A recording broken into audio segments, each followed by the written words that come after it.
It is a big deal that the man who will hold the most powerful office in the world seemed to ignore the fact that China considers Taiwan a breakaway province and that no president has had separate diplomatic contact with Taiwan since the 70s. China's foreign ministry says it has already logged a formal complaint with the U.S., but Trump's phone call faux pas is much more than a diplomatic headache. The real story is the giant red flag it throws up about his fitness and readiness to be president, making the drawn-out Trump Tower reality show over his pick for Secretary of State that much more critical. And it's the umpteenth thing to raise the issue of a possible conflict of interest. According to newspapers in Taiwan, a representative of the Trump Organization visited the country last month and expressed interest in developing, surprise, a hotel there. So is Trump's phone call about diplomacy or dollars? And is this the future of international relations under a Trump administration? Back with me are former Governor Howard Dean and Maria Teresa Kumar. So Maria Teresa, you have once again Donald Trump doing something that shows that he has no idea how to president. Like, this is not the way it's supposed to be done. He's not even in yet and he's already caused a diplomatic incident. Is it more troubling that he called or had a conversation with the Taiwanese president and the back and forth on his Twitter over who called who, or that he did so once again in a situation where he's got business interests in place? I would say it's a combination of both. It's almost not understanding not having a historical perspective of why and how sensitive the relationships that we have with China really are, and at the same time it's just a laundry list. A week ago he had that conversation with the Argentinian head of state, and the next day, you know, his project in Argentina was green-lighted. The same thing happened with the Russians. All of a sudden his Trump project in Russia was green-lighted. So it's a combination of both, and I don't think he knows how to decide if he wants to be a businessman first or if he wants to be the president of the free world.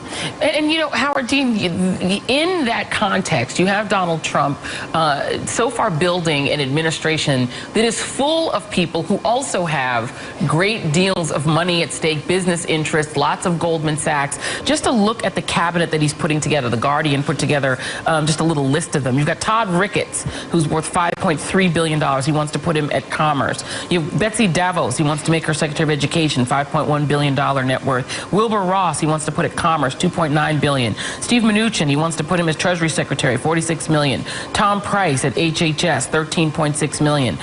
He wants Jeff Sessions as Attorney General. We don't know how much he's worth, but we do know his views on race are not exactly forward-thinking. And Elaine Chao, actually, I'm sorry, we have his net worth up there. But you've got that kind of a cabinet.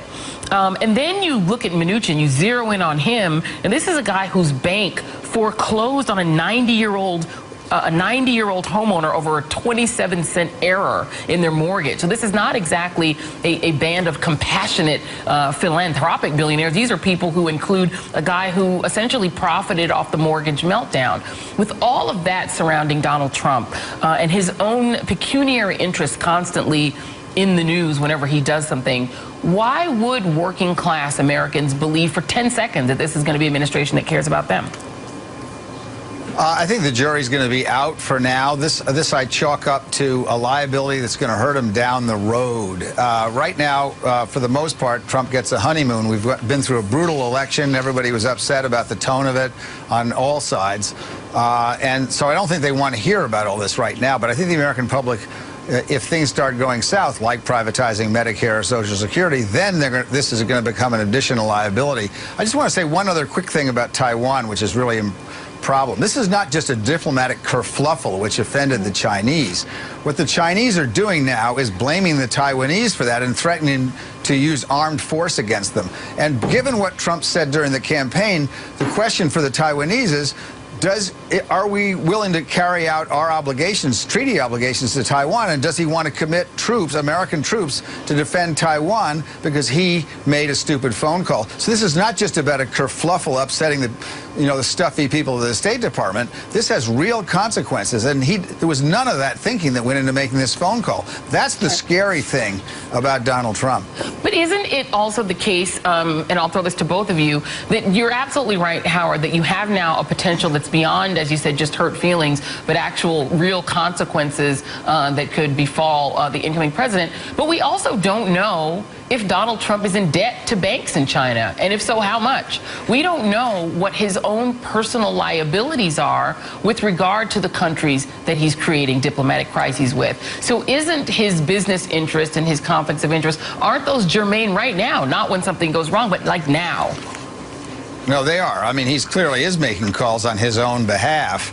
And the question is, if it's on his kids' behalf, is that going to make any difference? And I think it's going to be a problem. And again, Joy, this is not an issue that's going to inflame the American public right now, but this is going to be one more stone in Donald Trump's baggage, heavy baggage, when things don't go well. And things don't always go well for any American president. So this, his billionaire cabinet, all the other things that he's doing now that he gets away with because people just want the election to go away and stop fighting, all that's going to weigh him down when he does start to get himself into trouble, which happens to every American president. And I think something to keep in mind is when you look at what he considers a huge win for Carrier, it was not a huge win for the American taxpayer, and it was all basically a whole bunch of fluff and show and mirrors. And what I feel that he's going to do is that he's going to be very much a showmanship. But when you start digging deep into the stuff that he's actually crafting, whether it's negotiations on behalf of American politics or whether it's trying to create some sort of policy that actually makes sense, it's all going to be very much the fluff